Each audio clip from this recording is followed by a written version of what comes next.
அனைத்து அன்புள்ளங்களுக்கும் இனிய மாலை வணக்கம்.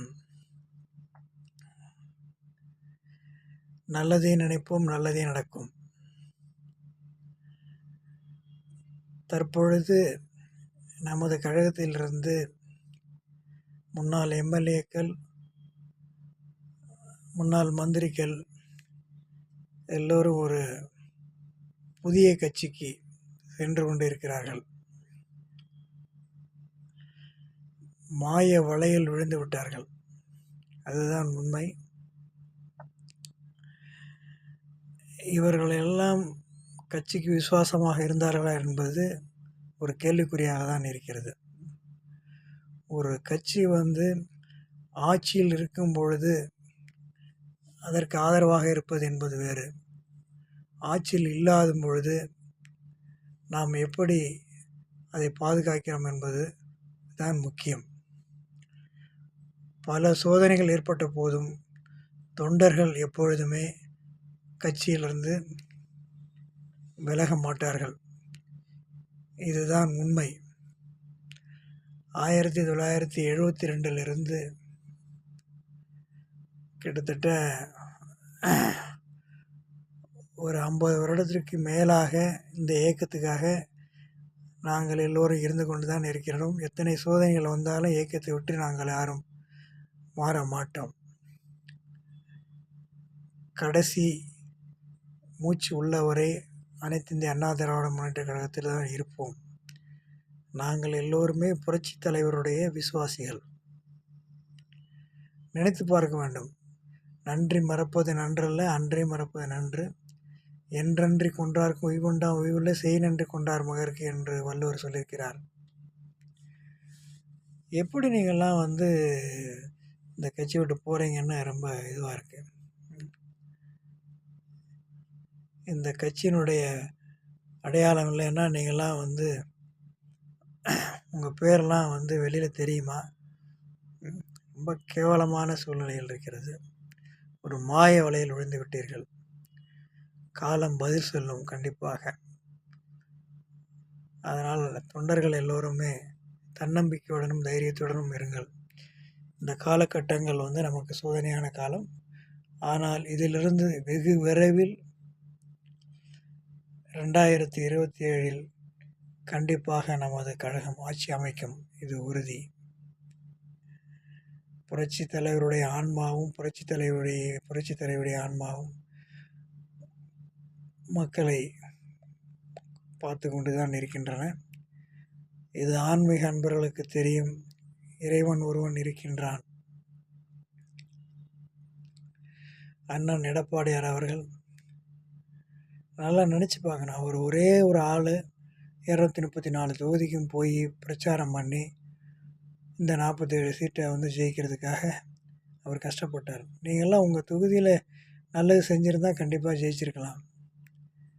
யாருமே அந்தந்த தொகுதியில் யாருமே சரியாக வேலை செய்யவில்லை என்று தான் தெரிகிறது. இரண்டாவது, புரட்சி தலைவர் கூட ஒப்பிட்டு இப்பொழுதுள்ள முதல்வரை பேசி பொய்யான முறையில் வாக்கு சேகரித்திருக்கிறார்கள். புரட்சி தலைவருக்கும் இவருக்கும் எல்லளவும் ஏணி வைத்தாலும் எட்டாது. ஒரு சின்ன உதாரணம் சொல்கிறேன். புரட்சி தலைவர் அவர்கள் படங்களில் கூட புகைப்பிடிக்க மாட்டார், குடிக்க மாட்டார்.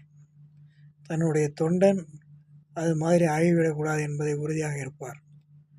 ஆனால் இவருடைய படங்களில் போதை பழக்கங்கள்,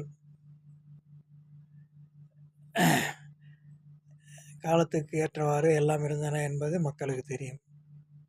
ஆகவே கண்டிப்பாக மாற்றம் என்பது வரும். ரெண்டாவது, திருச்சி மீட்டிங்கில் பேசும்போது ரொம்ப கேவலமாக ஒரு முதல்வர் பேசுகிறார். பேச வேண்டிய முக்கியமான விஷயங்கள் என்ன அப்படிங்கிறது தெரியாமல் அவர் பேசுகிறார். எதை பற்றி பேசியிருக்க வேண்டும்? அவர்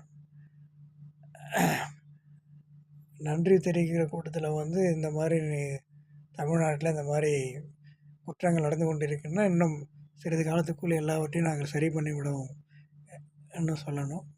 இன்னொன்று, மேகதாதை கட்டிய தீர்வோன்னு இப்போ இருக்கிற முதலமைச்சர் சிவகுமார் சொல்கிறாரு. அதுக்குரிய விளக்கங்களை தந்திருக்க வேண்டும். ஆனால் காவேரி பிரச்சனையில் அனைத்து இந்திய அண்ணா திராவிட முன்னேற்றக் கழகம் தான் 22 ஆண்டுகள் பாராளுமன்றத்தில் போராடி அந்த சர்க்குலரை கெசட்டில் வெளியிடுறதுக்கு காரணமாக இருந்தது அதிமுக தான். அப்புறம் உள்ள எம்பிகள் என்பதை மறக்கக்கூடாது. நிறையா நலத்திட்டங்களை செய்தது அதிமுக ஆட்சியில் தான் என்பதை மறந்துவிடக்கூடாது. ஆகவே தயவு கூர்ந்து கட்சியிலிருந்து பிரிந்து போவர்கள் போகட்டும், அதை பற்றி யாரும் கவலைப்பட வேண்டாம். அண்ணன் எடப்பாடியார் அவர்களுக்கு நாம் உறுதுணையாக இருப்போம். கண்டிப்பாக மாற்றம் வரும், அதில் எந்த விதமான சந்தேகமும் இல்லை. சோதனையான காலங்களில் நாம் தைரியமாக இருக்க வேண்டும். நமக்கு இருந்த தலைவர்கள் யாரும் கோழைகள் அல்ல, அவர்கள் எல்லாம் தைரியமான தலைவர்கள் என்பதை நினைத்து பார்க்க வேண்டும். ஆகவே ஏக்கம் மேன்மேலும் வளரும் என்பதுதான் திண்ணம். அடுத்த முறை தேர்தல் வரும்பொழுது கண்டிப்பாக மக்கள் பேராதரவுடன் நாம் வெற்றி பெறுவோம் என்பதை உறுதியாக கூறுகிறேன். திருப்பி பல காரணங்களை சொல்லிக்கொண்டே போனால் அது நன்றாக இருக்காது. ஆகவே இந்த பதிவு என்பது ஒரு விதத்தில் இன்று கட்சியிலிருந்து வெளியேறியவர்களுக்காக போட்ட பதிவு தான். யார் போனாலும் எதை பற்றியும் கவலைப்பட வேண்டாம். ஒரு ஆள் இருந்தாலும் அது அதிமுகவுடைய தொண்டன் தான். ஆகவே தொண்டர்கள் யாரும் இயக்கத்தை விட்டு மாற மாட்டார்கள் என்பது திண்ணம். நமக்கு பின்னால் இருந்து இயக்கிக் கொண்டிருப்பவர் புரட்சி தலைவர் அவர்கள்தான். புரட்சி தலைவருடைய ஆன்மா எல்லாவற்றையும் பார்த்து கொண்டிருக்கிறது. மாற்றங்கள் வரும், கண்டிப்பாக தைரியமாக இருங்கள். முடிந்த அளவு முகநூலில் பதிவிடும் பொழுது நாகரிகத்துடனும் பதிவிடுங்கள். மற்றவர்கள் போல் நாம் பதிவிடக்கூடாது, நாகரிகத்துடன் பதிவிடுங்கள். அதுதான் நம்ம தலைவர்கள் சொல்லிக் கொடுத்த இது. ஆகவே வெற்றி நிச்சயம். புரட்சித் தலைவர் புகழ் வாழ்க, புரட்சித் தலைவி அம்மா புகழ் வாழ்க. அண்ணன் எடப்பாடியார் அவர்களுடைய வெற்றி பயணம் தொடரட்டும் என்று கூறிக்கொண்டு, மேலும் சொல்வதற்கு வேறு ஒன்று விஷயங்கள் இல்லை. எல்லாம் முகநூலில் என்னை விட சிறப்பாக பேசி சில சகோதர சகோதரிகள் வெளியிட்டு கொண்டிருக்கிறார்கள். ஆகவே அவர்களுக்கெல்லாம் வாழ்த்துக்கள். நிறையா பதிவிடுங்கள், நிறையா ஃபேஸ்புக்கிலையும் யூடியூப்லேயும் இன்ஸ்டாகிராம்லேயும் பதிவிட்டால்தான் நமது இயக்கத்துக்கு மக்கள் மத்தியில் செல்வாக்கு உயரும். நாம் மற்றவர்கள் போன்ற இயக்கம் கிடையாது, மக்களுக்கான இயக்கம். அதிமுக மட்டும்தான் மக்களுக்காக இயங்கக்கூடிய இயக்கம் என்பதை நிரூபித்திருக்கிறோம் ஏற்கனவே. ஆகவே புரட்சித் தலைவருடைய சாதனைகளையும், புரட்சித் தலைவி அம்மா அவருடைய சாதனைகளையும், புரட்சி தமிழர் அண்ணன் எடப்பாடியார் அவர்களுடைய சாதனைகளையும் மக்களிடம் எடுத்துரைத்தால் போதும். இன்றைக்கு எல்லாருமே விழிப்புணர்வுடன் இருக்கிறார்கள். புரட்சி தலைவர் கொண்டு வந்த சத்துணவு திட்டம், ஏழைகளுக்கு மின்விளக்கு திட்டம், விவசாய கடன் தள்ளுபடி, மதிய உணவு திட்டம் குறிப்பிடத்தக்கது. புரட்சி தலைவி அம்மா கொண்டு வந்த மடிக்கணினி திட்டம், ஏழை குழந்தைகளுக்கு இலவச சைக்கிள் திட்டம், தொட்டில் குழந்தை திட்டம்.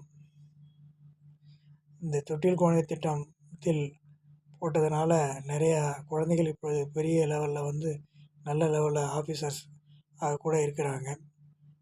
பெண் குழந்தைகளுக்கு மிகவும் பாதுகாப்பான திட்டம் தொட்டில் குழந்தை திட்டம். இன்னும் ஏராளமான திட்டங்கள் இருக்கின்றன. அதுபோல் அண்ணன் அவர்களுடைய திட்டம் 7.5ங்கிறது நீட்டில் முடியாதுங்கிற நேரத்தில் நீட்டு மூலியம் வர முடியாதுங்கிற காரணத்தால் 7.5 திட்டத்தை கொண்டு வந்ததுனால நிறைய மாணவர்கள் டாக்டர் ஆகியிருக்கிறாங்க. வேளாண்மை மண்டலம், அதனால் மீத்தேன் இது ஸ்டாலின் அவர்களுடைய கையெழுத்து போட்டது அதை நிறைவேற்ற முடியாமல் போய் வேளாண்மை இந்த திட்டத்தை கொண்டு வந்ததுனால அங்கே மற்ற திட்டங்கள் வர முடியாத அளவு பாதுகாப்பு ஏற்படுத்தி கொடுத்த திட்டம் வேளாண்மை திட்டம். கொரோனா சமயத்தில் மக்களை பாதுகாத்தது.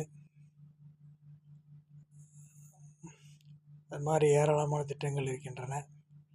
ஆகவே இந்த திட்டங்களை மக்களுக்கு எடுத்துரைத்தாலே போதும். இப்பொழுது எல்லாமே வெப்சைட்டில் இருக்கிறது, அதனால் எல்லாருமே வெப்சைட்டில் பார்த்துக்கலாம். அதனால் அண்ணன் அவர்களுக்கு ஒரு வேண்டுகோள், போகிறவர்களை பற்றி கவலைப்படாதீர்கள், இளைஞர்களுக்கு வாய்ப்பளியுங்கள். நமது கழகத்தில் இளைஞர்கள் நிறைய பேர் இருக்கிறார்கள், அவர்களுக்கு வாய்ப்பளியுங்கள். மாதம் ஒரு முறை வீடியோவில் பேசுங்கள், பொதுக்கூட்டங்கள் போடுங்கள், இளைஞர்களுக்காக ஒரு பொதுக்கூட்டம் போடுங்கள், இளைஞர்களை பேச வையுங்கள். கண்டிப்பாக நமது கழகம் மீண்டும் ஒரு புத்துணர்ச்சி பெற்று வெற்றி பெறும் என்பதை உறுதியோடு கூறிக்கொள்கிறேன். தைரியமாக இருங்கள். புரட்சித் தலைவர் புகழ் வாழ்க, புரட்சித் தலைவர் அம்மா புகழ் வாழ்க, அண்ணன் எடப்பாடியார் வெற்றி பயணம் தொடரட்டும் என்று கூறிக்கொண்டு, ஏதாவது தவறுகள் இருந்தால் மன்னித்து விடவும். மேலும் மேலும் பதிவுகள் எல்லோரும் போடவும். எங்களுடைய மூச்சு இருக்கும் வரை நாங்கள் எல்லாம் அனைத்து இந்த அண்ணா திராவிட முன்னேற்றக் கழகத்தில் தான் தொடர்வோம் என்பதை உறுதியோடு கூறிக்கொள்கிறேன்.